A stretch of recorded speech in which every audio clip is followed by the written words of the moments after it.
The night I watched my husband collapse into his chair, eyes rolling back, limbs going slack like a puppet whose strings had been cut, I felt nothing. No panic. No rush to call for help. I just sat across from him at the dinner table, wrapped both hands around my warm cup of tea, and watched. That should tell you everything about how far things had gone between us. My name is Adiz. Adiz Williams. And what I am about to tell you is not a ghost story, not a legend passed down by moonlight. It is something that happened inside a real house, on a real street, in Atlanta, Georgia, to a real woman who almost did not survive long enough to tell it. But let me take you back to the moment it all cracked open, 3 months before that dinner table, on a quiet Tuesday night when I first noticed something was wrong with my tea. I had been waking up with headaches that felt like the inside of my skull was shrinking. My memory had started slipping in strange, embarrassing ways. I would be mid-sentence and the words would just dissolve. My hands trembled some mornings. I had seen 2 doctors. One said stress. The other said I needed more sleep. Neither of them asked me what I was eating. Neither of them asked me about my husband, Kofi. Kofi Williams was charming in the way that a trap is charming, designed specifically so you do not see it for what it is until it has already closed around you. He was tall, soft-spoken, the kind of man who held doors open and remembered your mother's birthday. We had been married for 6 years.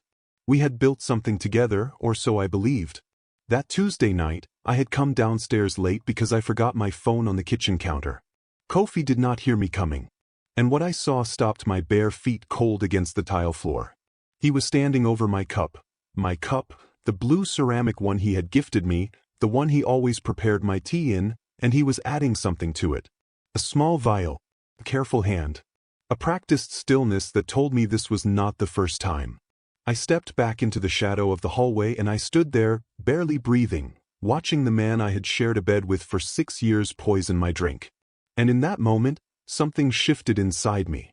Something ancient and quiet and decided. I did not confront him. I did not scream. I did not run. I waited. I walked back upstairs. And I began to think. Now before we go further, I need to ask you something. If you had seen what I saw that night, what would you have done? Would you have run? Confronted him? Or would you have done something else entirely? Drop your answer in the comments right now, because this story is only getting started. And if you are new here, please subscribe and hit that notification bell, because stories like this one, you do not want to miss the next twist. I want you to understand something about Kofi before you judge the choices I made. He was not always this man. Or maybe he was, and I was too in love to see the bones beneath the skin. When we met, I was 26, fresh out of a nursing program in Lagos, newly arrived in Atlanta with 2 suitcases and a cousin's couch to sleep on.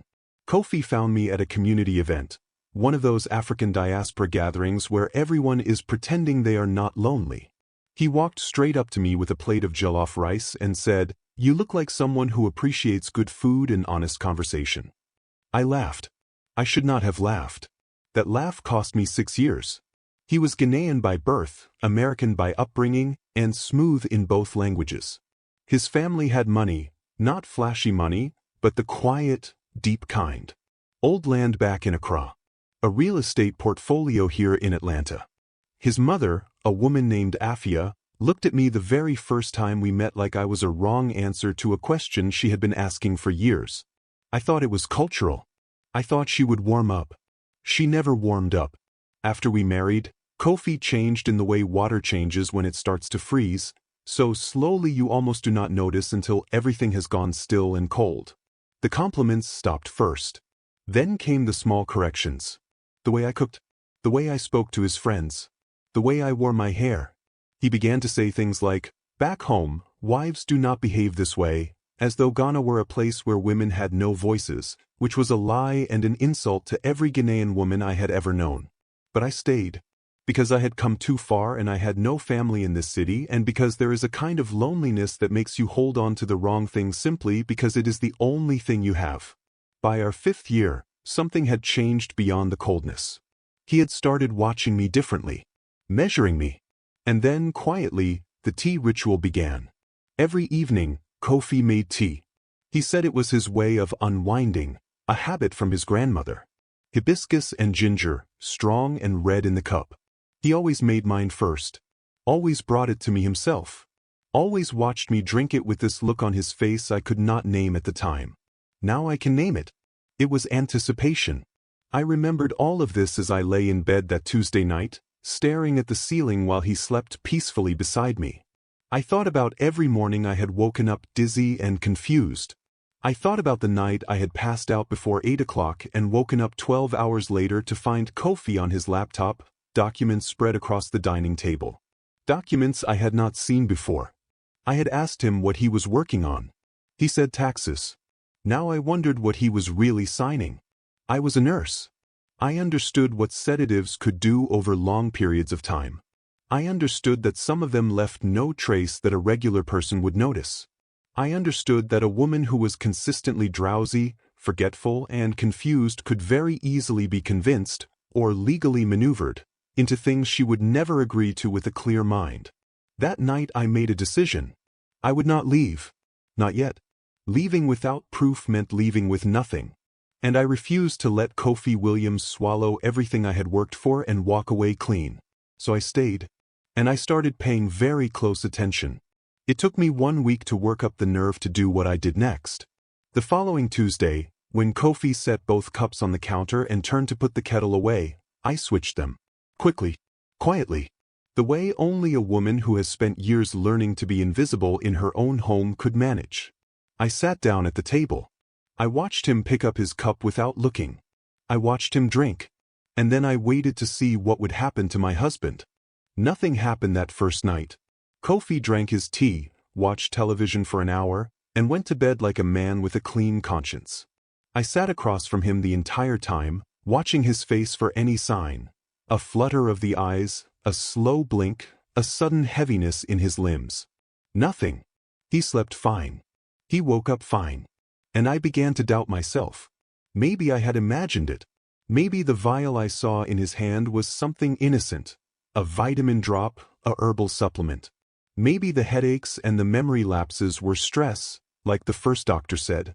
Maybe I was a tired, paranoid woman seeing poison where there was only tea. I almost convinced myself of this. Almost. On the third night after the swap, I switched the cups again. This time I watched more carefully. I noticed that Kofi added the contents of that small vial only on certain nights, not every night. He was strategic about it. Controlled. This was not the behavior of someone adding a harmless supplement. This was someone managing a dosage. So I began keeping a journal. A small, green notebook I hid inside the lining of my winter coat at the back of the wardrobe. Every night I wrote down whether I had switched the cups, what Kofi's behavior was afterward, how I felt in the morning. I wrote in Igbo, my mother's language, because even if Kofi found it, he could not read a single word. By the end of the first month, the pattern was clear. On the nights I switched the cups and Kofi received whatever was meant for me, he would grow quiet within the hour. His words would slow down. He would lose interest in whatever he was watching and drift toward bed earlier than usual. He never fully collapsed. The dose was calibrated for someone my size, a woman roughly 40 pounds lighter than him, but the effect was visible if you knew what to look for. And I knew exactly what to look for. On the nights I did not switch the cups, the nights I pretended to drink but actually poured my tea down the sink while Kofi was distracted, I felt nothing. No headache the next morning. No fog. No trembling hands. I felt like myself for the first time in what I realized must have been over a year. A year. He had been doing this for over a year before I caught him. The grief of that realization hit me in waves. Not just the fear of what he had been doing to my body, but the deeper wound, the understanding that the man who brought me tea every evening, who kissed my forehead before I fell asleep, who told his friends I was the strongest woman he knew, had been deliberately, methodically stealing my mind from me 1 cup at a time. I cried exactly once. In the shower, with the water running loud enough to cover the sound. Then I dried my face, put on my robe, and went back to my journal. Now I needed to know why. The answer came from a place I did not expect. It came from Afia, his mother, who called one Saturday morning while Kofi was out at the gym. She did not know I was home. She had called Kofi's phone, which he had left on the kitchen counter, and when I picked up, There was a pause on the line. Then she said, in Twi-accented English, careful and cold, "He told me you have been signing the papers." I said nothing. She continued, "The property in Accra. The accounts. He said you agreed." And there it was. I held the phone against my ear and felt the full shape of it settle over me like a net. The land in Accra that Kofi's father had left him, prime coastal property worth millions, could not be solely transferred without a spouse's consent under the terms of the family trust. Kofi needed my signature, and apparently he had been getting it, while I was unconscious. Now pause right here for a second, because I need you to really sit with what I just told you. This man was drugging his own wife to forge her signature on million-dollar documents. And he had been doing it for over a year. If you are watching this and you have never heard of something like this happening, drop a comment below and let me know where you are watching from. I want to know who is in this community with me tonight. And if this story is gripping you the way I think it is, share it with one person right now, just one, because the truth deserves to travel far. We are only halfway through, and I promise you, it gets so much darker before the light comes back. I hung up the phone before Afia could say another word. I set it back on the counter exactly where Kofi had left it, face down, same angle, same position. Then I walked to the bathroom, ran the cold tap, and pressed both wrists under the water the way my grandmother used to tell me to do when the world felt like it was spinning too fast. It was an old Igbo remedy for panic. Cold water on the pulse points. It grounds you. It reminds you that your blood is still moving. Mine was moving very fast. I had perhaps 2 hours before Kofi returned from the gym. 2 hours to think clearly and carefully about what I had just learned. Because this was no longer just about a vial of something slipped into my tea. This was about property. About money. About a man who had looked at his wife and seen not a partner but an obstacle with a useful signature. I went straight to the Home Office. Kofi kept his important documents in a locked filing cabinet in the corner behind his desk. I had never paid much attention to it before. I had never felt the need to. We had been, as far as I believed, building a life together. Joint accounts. Shared goals. I had no reason to go looking. I had every reason now. The key was on his keyring, which he kept on a hook by the front door. He had at least 15 keys on that ring: office, car, gym locker, storage unit, and I had never once asked him what they all opened. I took the ring off the hook and tried 4 keys before the 5th one turned. The drawer slid open. The first thing I saw was a manila folder, thick and well-handled, with my name written on the tab in Kofi's handwriting. My full name. Adiz Chioma Williams. Neat and deliberate, the way you label something important. I opened it. Inside were documents I had never seen in my life. Transfer agreements. Consent forms. A letter from a law firm in Accra dated 14 months ago.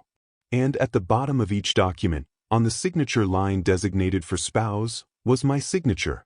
My signature. Written in my hand. Except I had never held those papers.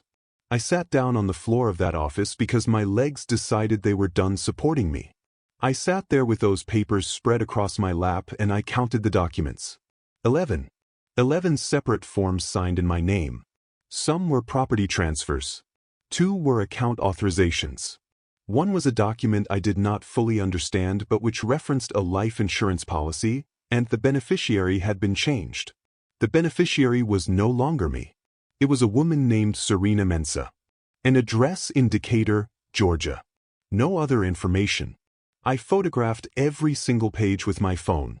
Then I put everything back exactly as I found it, locked the cabinet, replaced the key ring on the hook, and walked to the kitchen to start dinner like I had done nothing at all. That evening Kofi came home smelling of the gym, kissed me on the cheek, and said I looked tired. I told him I had not slept well.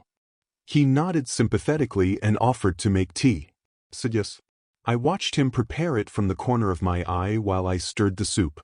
I watched his back, the slight shift of his shoulder, the practiced way his hand moved. He was so comfortable now. So certain of his routine. He had no idea that I had been inside his cabinet. He had no idea that I had been inside his plan. He set my cup in front of me and sat down across the table and smiled. I smiled back. And then, while he went to wash his hands before dinner, I switched the cups. That night, Kofi fell asleep on the couch before 9 o'clock. I covered him with a blanket, tucked it gently around his shoulders, and then I sat at the dining table with my phone and began searching for Serena Mensah of Decatur, Georgia. It took me less than 20 minutes. Her social media was not private, and the third photo I found on her page stopped my breath entirely. She was standing in front of a house. A beautiful house with a red door and a wide porch and bougainvillea climbing the front fence. She was smiling the wide, unguarded smile of someone who believed they had already won. And standing beside her, his arm around her waist, his face turned slightly away from the camera as though he already knew to be careful, was my husband. The photo was dated 8 months ago. I did not sleep that night.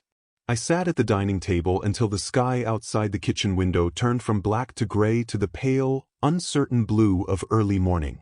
Kofi slept on the couch the entire time, breathing slowly, completely unaware that his wife was sitting 10 feet away dismantling every lie he had ever told her. I went through Serena Mensah's social media the way a detective goes through evidence, methodically, without emotion, looking for facts. What I found painted a picture so complete it almost impressed me in the way that a perfectly constructed trap impresses you even as it closes around your leg. Serena was 31.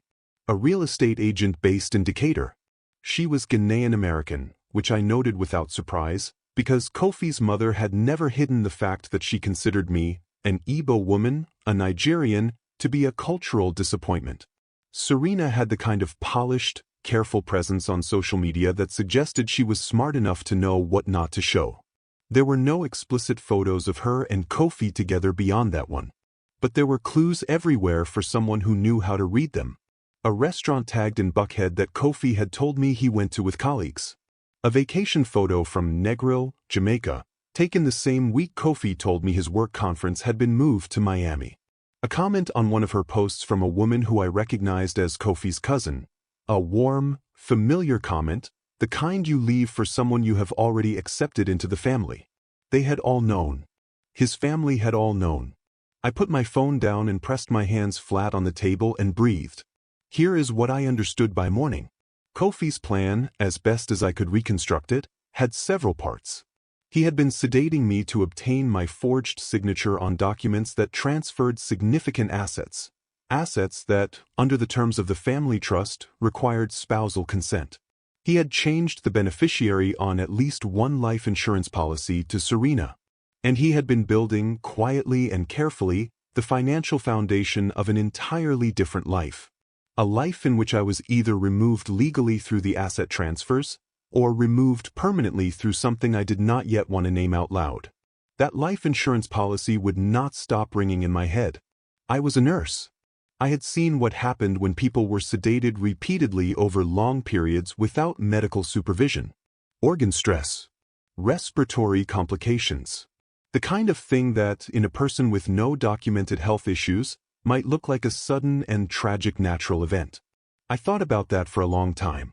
Then I got up, showered, dressed, and drove to the office of a family law attorney named Diane Okafor, whose number I had found the night before.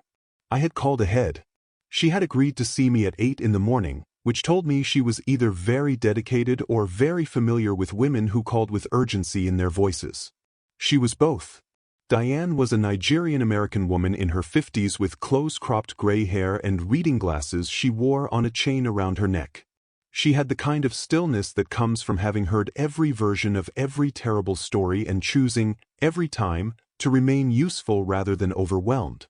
I sat across from her desk and I told her everything. I showed her the photographs of the documents. I showed her the screenshot of Serena's page. I showed her 3 months of journal entries written in Igbo, which she could not read but which she held in her hands with a kind of reverence. When I finished, she was quiet for a moment. Then she said, "Do you have any of the actual substance he has been putting in your tea?" I told her I did not. I had been switching the cups, not collecting samples. She nodded slowly. "We need a sample. And we need to move carefully, because if he realizes what you know before we are ready, things could escalate in ways that are dangerous for you." I told her I understood dangerous. She looked at me over her glasses. "I mean physically dangerous, Adiz." I held her gaze and told her I had already considered that possibility. I had considered it the night I found the life insurance document with Serena Mentz's name on it. I had considered it every morning I had woken up feeling like I was disappearing. Diane set her pen down and folded her hands on the desk. "Then we have work to do," she said. And we began. The next 3 weeks were the longest of my life.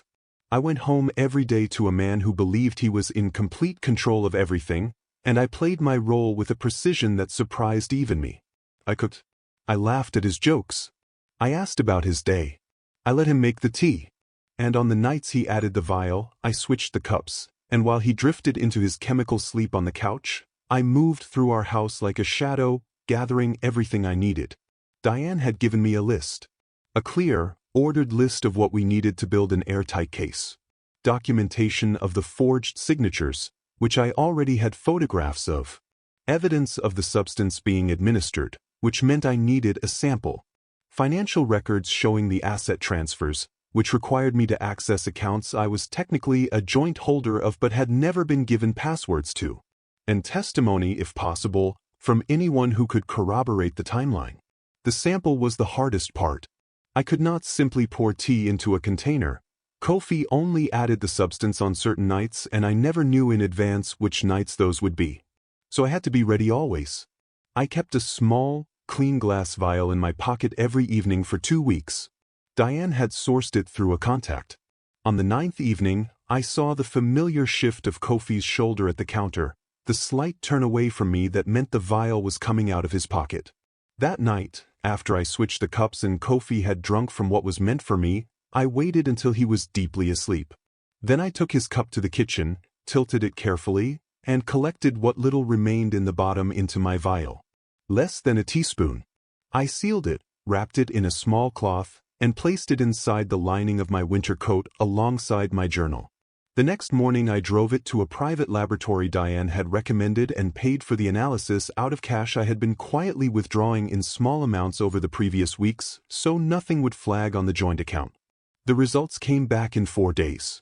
The substance was a benzodiazepine compound, a sedative, powerful and fast-acting, the kind that would not show up in standard blood panels unless a doctor was specifically looking for it. It was the kind of thing that, administered consistently over time, would cause exactly the symptoms I had been experiencing: memory loss, confusion, fatigue, and in higher doses, or in a person with a compromised system, it could cause respiratory depression. It could, under the right circumstances, cause someone to simply stop breathing in their sleep. I sat in my car outside the laboratory and read the results twice. Then I called Diane. She was quiet for only a moment before she said, "We are ready to move." What followed happened with a speed that felt almost merciful after months of slow, careful waiting. Diane filed an emergency motion with the court citing fraudulent document execution and spousal endangerment. A forensic document examiner was brought in to analyze the signatures on Kofi's papers. Within 48 hours, the examiner confirmed what I already knew. The signatures were consistent with someone replicating a model signature rather than signing naturally, the slight variations indicating the signer was unconscious or otherwise impaired at the time. Diane also contacted a detective she had worked with before, a woman named Priya Osei who handled financial crimes. Detective Osei pulled the account records using the court order and found something that turned even Diane's steady face pale for a moment. Kofi had been moving money for 22 months. Not just the Accra property. Not just the insurance policy. He had been systematically liquidating shared investments, redirecting funds into accounts in both his name and Serena Mentz's name, and building what Detective Osei described as a complete financial exit, the kind of meticulous, long-horizon dismantling that requires either a very patient man or a very certain one. Kofi had been certain. He had been certain because he believed I was too sedated, too confused, too diminished to ever notice. He had looked at his wife and calculated exactly how much of her mind he needed to take before she became manageable, before she became someone who could be guided, fooled, and eventually discarded. What he had not calculated was that his wife was a nurse who woke up one Tuesday night and walked downstairs to get her phone. The arrest happened on a Thursday morning. I was not home when it happened. Diane had arranged for me to be elsewhere, at her office, sitting in a chair by the window with a cup of real tea, watching the city go about its business. Detective Osei called at 9:47 and said 2 words. "We have him." I set the phone down on Diane's desk.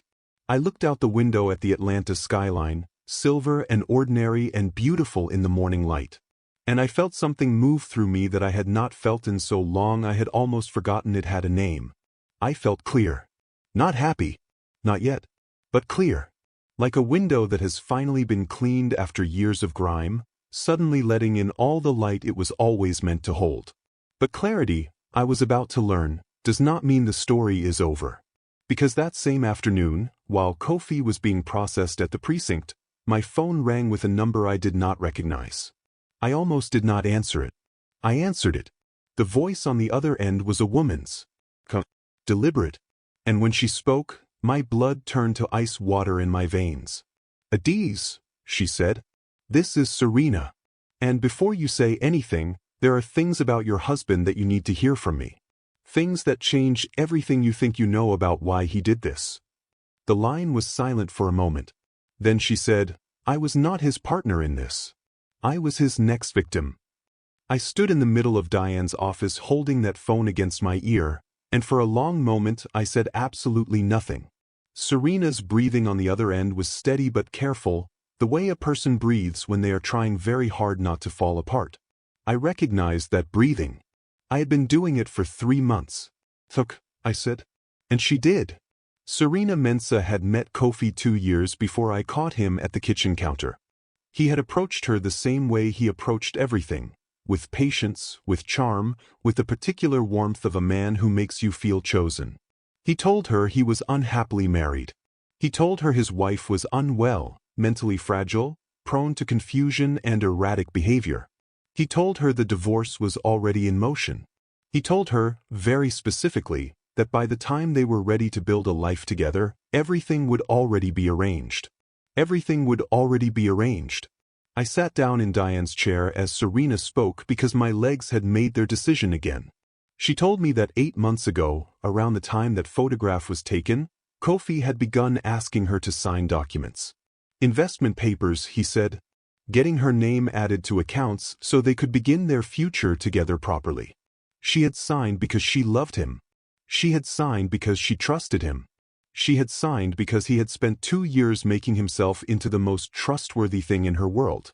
She had only realized something was wrong 4 weeks ago when a letter arrived at her home from a law firm in Accra she had never heard of, referencing her as a co-signatory on a coastal property transaction worth $3.2 million. She had called the firm in a panic. They had referred her to a name she did not recognize. She had hired her own attorney, who had begun pulling the threads, and what unraveled was something so calculated it had taken 3 attorneys and a forensic accountant to fully map it.